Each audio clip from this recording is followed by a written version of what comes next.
Logical reasoning के जो questions हैं उनकी घर पे प्रैक्टिस कैसे करें? क्लास में सॉल्व करते हैं हो जाता है, घर पे जब सॉल्व करते हैं बहुत सारी प्रॉब्लम्स आती हैं। वो देखते ही बोल देते थे कि सर ये क्वेश्चन का ये आंसर तो नहीं हो सकता क्योंकि इसमें ये मिस्टेक है। मिस्टेक्स लिमिटेड ही होती हैं, बट लॉजिकल रीजनिंग के लिए एआई अभी भी 100% रेडी नहीं है, एक्यूरेट नहीं है। इवेंचुअली आप एआई के ऊपर इतना डिपेंडेंट हो जाओगे कि आप अपना नॉलेज लगाना ही छोड़ दोगे।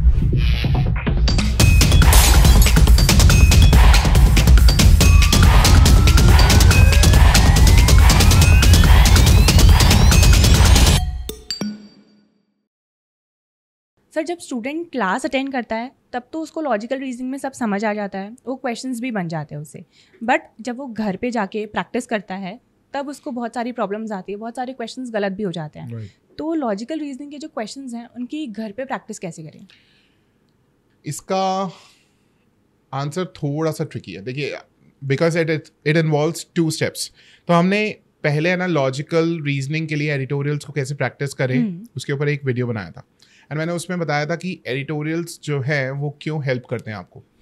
तो जैसा आप एडिटोरियल को प्रैक्टिस कर रहे हो, अब now editorial practice also involves 2 steps. Step number 1 is extracting key ideas. So every 6 to 7 lines आप एक की आइडिया लिखते हो वहाँ पे, राइट? ऐसे करके जो 400-450 वर्ड्स का एडिटोरियल है, you can break it down to break it down into 7 to 8 points. So this is step number 1. You have to practice this thing for say a couple of weeks. Now step number 2 kicks in. Step number 2 में आप खुद वहाँ पे main idea लिखना start करते हो। अब आपने एडिटोरियल पढ़ा, you have identified the key ideas. अब उन की आइडियाज को देखो कि अल्टीमेटली ऑथर का प्राइमरी आर्ग्यूमेंट क्या है, मतलब by saying all these things author कहना क्या चाहता है। तो आपने मेन आइडिया लिखा। Practice this for a couple of days. Once you feel that you are comfortable with main idea, add another question to it. वहाँ पे अब आप अजम्पशन आइडेंटिफाई करना स्टार्ट करो। एंड आपको कैसे पता चलेगा कि वो सही है या गलत है? Speak to your mentor on daily basis कि sir this is what the article is. Mentors usually read articles on daily basis. तो आपके mentor ने भी वो पढ़ा होगा, so it won't be very difficult for your mentor to identify कि जो आपने assumption निकाला है वो गलत है या सही है। तो feedback लेते रहो, feedback will help you. आपका गलत है तो वो बताएगा कि सही क्या होना चाहिए था। Try and draw the comparison. So इस तरीके से editorial वाला part जो है वो आपकी knowledge improve करता है।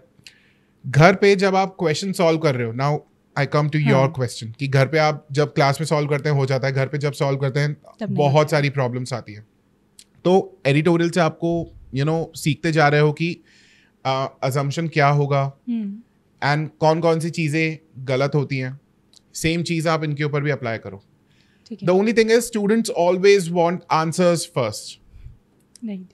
Try to solve the questions in absence of answers, and उसके बाद आंसर्स देखो।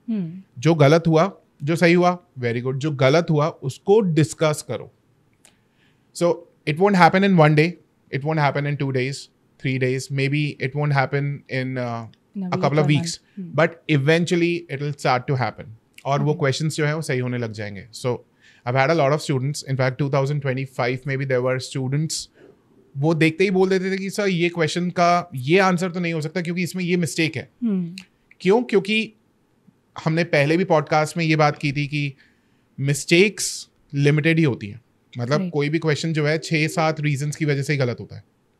अगर कोई ऑप्शन गलत है तो उसके लिए 6 या 7 रीजंस ही है। तो आपने वो 6-7 मिस्टेक्स इतनी बार देख ली है दैट अब आप देखोगे एंड आप बोलोगे कि इसमें तो ये मिस्टेक है, इस वाले ऑप्शन में ये मिस्टेक है, ये वाला ऑप्शन सही है। सो एलिमिनेशन वाला जो स्ट्रेटजी है that starts to pick up for you, क्योंकि आपने गलतियां इतनी बार देख ली होती है कि अब आप बोल सकते हो कि नहीं इसमें ये मिस्टेक है, इसमें ये मिस्टेक है। सो घर पे कैसे प्रैक्टिस करना है? Practice in absence of answer options, मतलब करेक्ट आंसर्स क्या है, एंड उसके बाद आंसर्स देखो। जो गलत हुआ उसको डिस्कस करो, because discussion gives you that opportunity to compare your reasoning with actual reasoning जो होनी चाहिए।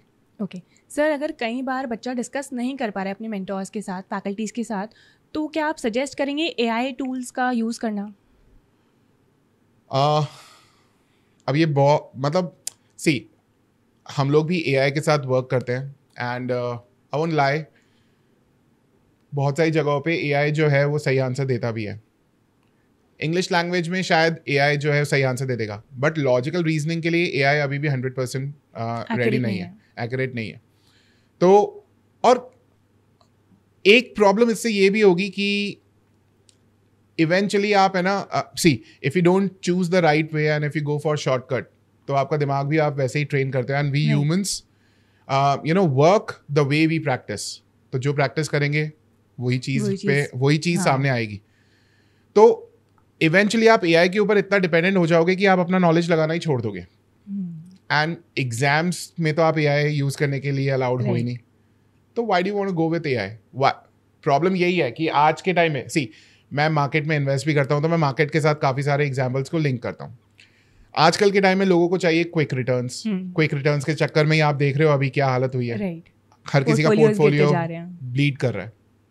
सिमिलरली पेशेंस के साथ जो काम करेगा, थोड़ा सा टाइम देके काम करेगा, क्योंकि नहीं तो हम लोग भी बोलते ना यार कि एक महीने की प्रिपरेशन के लिए आ जाओ। हम लोग क्यों एक साल 1.5 साल की प्रिपरेशन करवा रहे हैं? Because we know that's the right way. तो AI might give you some answers and आपका काम शायद शॉर्ट टर्म में आसान हो जाएगा, बट लॉन्ग टर्म में 100% I can write it on blank paper कि ये आपको फेल करवाएगा। Okay, so trust on your abilities and अपनी स्किल डेवलप करो ना। AI तो ऑलरेडी उसको भी तो किसी ने डेवलप किया है, so you develop your skill. Okay.